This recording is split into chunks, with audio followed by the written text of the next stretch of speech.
प्यारे बच्चों, आज की हिंदी की कक्षा में आपका स्वागत है। आप सभी को मेरी तरफ से जय हिंद, वैदिक नमस्ते। बच्चों, आज हम अभ्यास सागर की पुस्तक का पाठ नंबर 3 का कार्य करेंगे।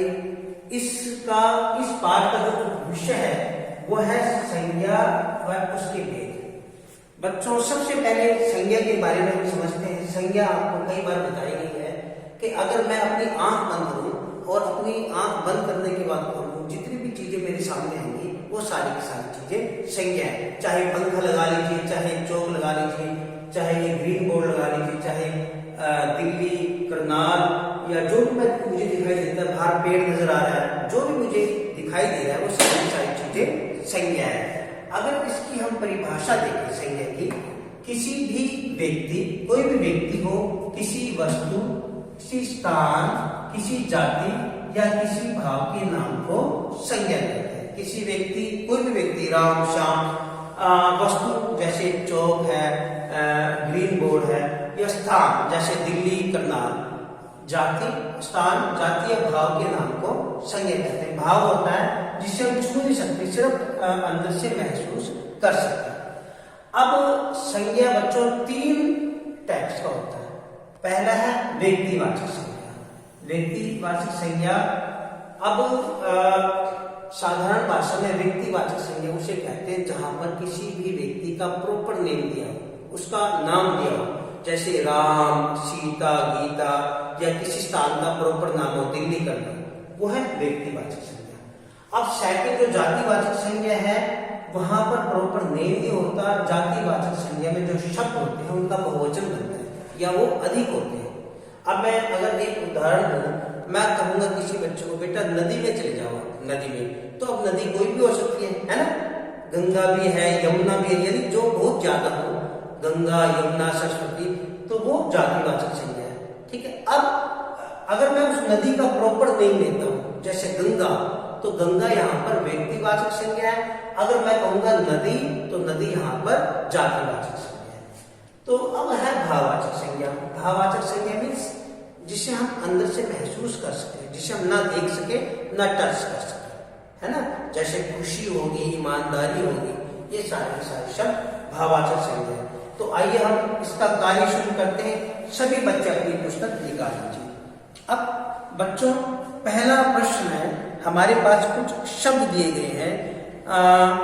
अभी जो वाक्य आपने पढ़े उन वाक्यों में से संज्ञा शब्द छांट कर लिखिए। अब हमारे पास कुछ वाक्य दिए गए हैं, इन वाक्यों में संज्ञा शब्द छांटते हैं। तो संज्ञा शब्दों को पेंसिल के द्वारा आप अंडरलाइन कीजिए। पहले सयाल है, पिता, लहनू भाई भोया, फिर सयाल, फिर मुस्कान, है ना, फिर झोपड़ी, माँ, निर्मला, खुशी, सयाल, बहादुरी, निर्मला, ये सारे के सारे शब्द संज्ञा शब्द है। इन सारे शब्दों को प्रश्न नंबर 1 में लिख लीजिए। अब प्रश्न नंबर 2 है, अब इन संज्ञा शब्दों को नीचे दी गई श्रेणी में लिखिए। बच्चों, सबसे पहले व्यक्तिवाचक संज्ञा, फिर जातिवाचक संज्ञा, भाववाचक संज्ञा। जो व्यक्तिवाचक संज्ञा वाले जो शब्द हैं वो हमने व्यक्तिवाचक में लिखना है, जातिवाचक वाले शब्द हमें जातिवाचक संज्ञा में लिखना है, और भाववाचक जो शब्द है वो हमने भाववाचक संज्ञा शब्द के नीचे लिखना है। अब देखिए, सयाल व्यक्तिवाचक संज्ञा में क्या आएगा, सयाल, क्योंकि लड़की का नाम है, लहनू भाई भोया व्यक्ति का नाम है, और निर्मला एक लड़की का नाम है, तो इसमें यह आएगा। जातिवाचक में पिता, क्योंकि पिता किसी की भी हो सकते हैं, है ना। माँ किसी भी व्यक्ति की हो सकती है। अगर माता पिता का यहाँ पे नेम होता फिर यहाँ पर वो व्यक्तिवाचक संज्ञा होता। और झोंपड़ी, अब है भाववाचक संज्ञा, खुशी, है ना, मुस्कान, बहादुरी, ये चीजें हमें दिखाई नहीं देती, सिर्फ हम अंदर से महसूस कर सकते हैं। ठीक है। अब है प्रश्न नंबर 3, नीचे दी गई परिभाषा को पूरा कीजिए। अब हमने परिभाषा भी यहाँ पर पढ़ी थी, तो यहाँ पे हम दोबारा किसी भी व्यक्ति, वस्तु, स्थान, जाति या भाव, अब हमने यहाँ पर भाव लिखना है। ठीक है। जो खाली जगह है वहां पर भाव के नाम को संज्ञा कहते हैं, और फिर हमने यहाँ पर संज्ञा लिखना, भाव या संज्ञा। अब है प्रश्न नंबर 4, नीचे दिए गए वाक्यों में व्यक्तिवाचक संज्ञा शब्दों को घेरा लगाइए। व्यक्तिवाचक मीन्स जहां पर किसी वस्तु का या किसी व्यक्ति का प्रॉपर नेम है। अब देखिए पहले में सयाल है और निर्मला, इनको सर्कल कर लो। सेकंड में दिल्ली और भारत, दिल्ली शहर का नाम है और भारत देश का नाम है ना, इनको सर्कल कर लो। तीसरे में ताजमहल, ताजमहल कोई वस्तु है ना, उसका नेम है तो ताजमहल को सर्कल कर लो। घ में गंगा और गंगोत्री, ये नदियों का नाम है, इन्हें आप सर्कल कर लो।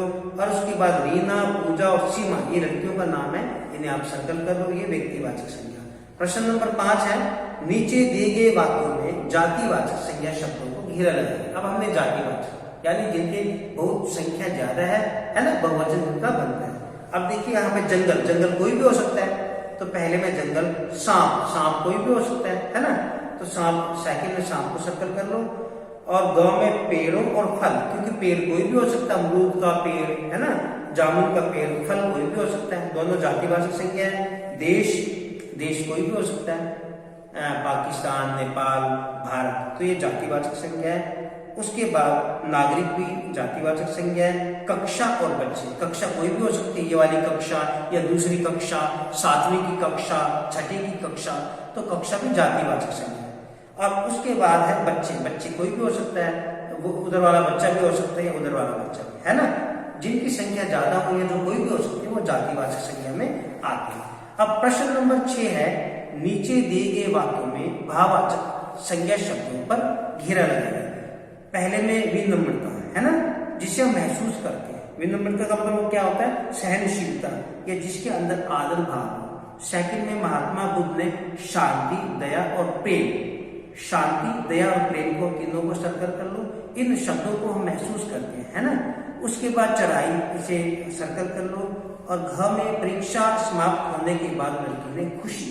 अब हम किसी व्यक्ति के अंदर अगर वो खुश है, पता लग जाता, महसूस करते हैं कि खुशी है ना, इसके अंदर खुशी भरी पड़ी है, तो खुशी जो शब्द है जिसे हम टच नहीं कर सकते, ये भाववाचक संज्ञा है। और अहिंसा, अहिंसा मीन्स किसी के साथ हिंसा न करना, किसी को मारना नहीं, प्यार से रहना, ठीक है, ये भी हम महसूस कर सकते हैं।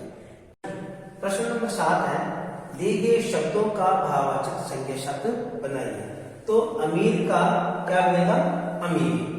अब हमारे पास बुरा शब्द है, बुरा का बनेगा बुराई। उसके बाद लंबा, लंबा का बनेगा लंबाई, ठीक है बच्चों।